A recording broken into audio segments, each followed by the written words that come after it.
Olá, pessoal, tudo bem?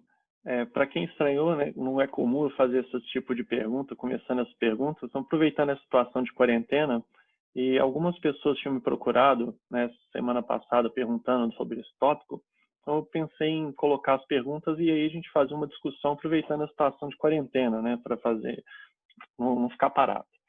Então, eu fiz uma apresentação breve para a gente tentar responder essas perguntas sobre mortalidade anestésica baseada em alguns artigos. Aí eu vou dividir para não ficar muito cansativo. Então, parte de pequenos animais, separando, né, que exigindo perguntas de pequenos e grandes animais, esse estudo, né, do CPF em 2008, do Broadbelt, né, um dos estudos que a gente mais se utiliza. Então, a mortalidade de pequenos animais, a gente vê que é uma mortalidade, separando aqui os pacientes, então a gente já vê o risco, né, alguém perguntou se tem, quais seriam esses aumentos, né, de risco de mortalidade, então a gente vê que os pacientes saudáveis, que são aqui classificados como ASA 1 e 2, eles têm um risco, né, de mortalidade 0,05%, enquanto que a gente vê que os pacientes que têm maior do que, né, maior ou igual a 3, com mortalidade de 1,33% para cão. E para gato a gente já vê com a mortalidade maior do que o cão.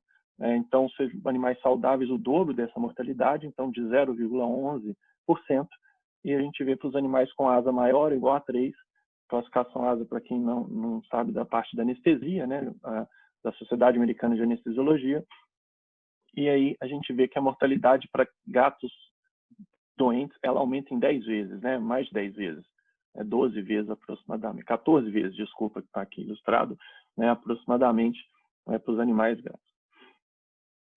E aí, se a gente vê onde que está, né, outra pergunta, em quais momentos, né, em quais etapas. Então, a gente vê por esse estudo que a maior parte da mortalidade anestésica, se a gente pensar na fase pré, durante a indução, manutenção da anestesia e no pós-operatório, a maior parte da mortalidade ela acontece no pós-operatório, né? Em 61% dos gatos, da mortalidade, 61% da mortalidade, desculpa, em gatos, ela está acontecendo no pós-operatório, e nos cães a gente vê que 47%.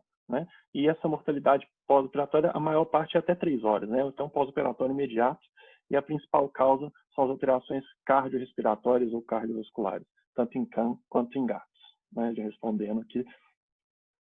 E esse estudo da Keila, da Pote e Keila, em 2018, que tem um apanhado, né, de vários estudos de mortalidade, vendo essa questão da classificação ASA, que a classificação ASA é para risco anestésico, né? Classificação de risco, e se ainda tem justificativa de usar que ela é da parte da medicina, né, humana, e se justifica, né, e foi uma revisão sistemática. E a gente vê que o risco relativo, né, de mortalidade a partir maior do que 3, né, então ela coloca maior ou igual a 3, ela tem 3,26% em cães, maior mortalidade do que os pacientes classificados abaixo de 3, né?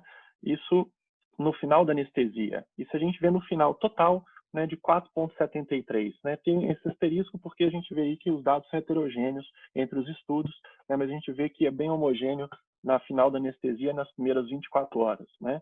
Então, não mudou aqui no final da anestesia para as 24 horas nesse apanhado aqui que foi feito, né? Como a gente viu um pouco diferente em 2008.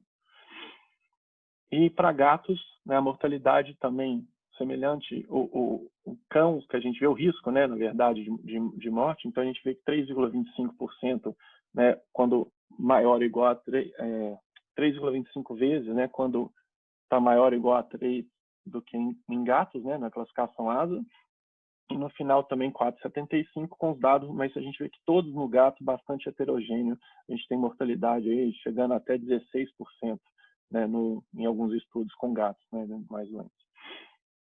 E se a gente, né, pensando na experiência pessoal agora, né, alguém perguntando na experiência, o que a gente observa é que os dados aqui no Brasil também são muito variáveis de acordo com o local, né, que a gente trabalha. Procedimento seletivo, a mortalidade é muito baixa, né, muito, muito baixa mesmo, mas dependendo do local de referência e se os animais são muito graves, né, que você vai receber, a mortalidade tende a ser maior, né, mas ela está apresentada aqui, né,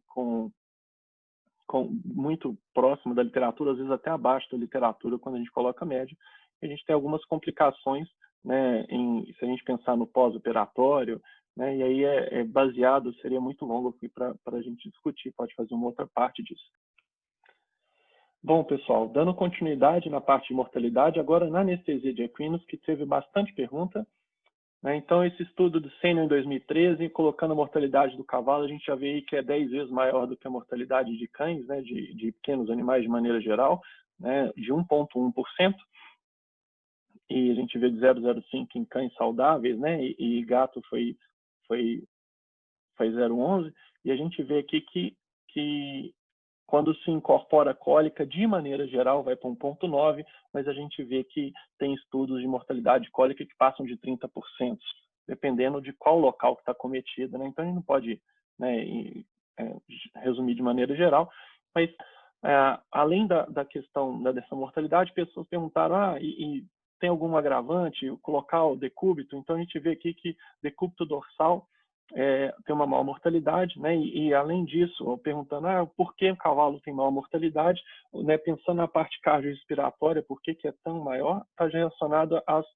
aos desarranjos cardiorrespiratórios que o próprio decúbito promove, né? Pela fisiologia do próprio, anatomia e fisiologia do equino, né?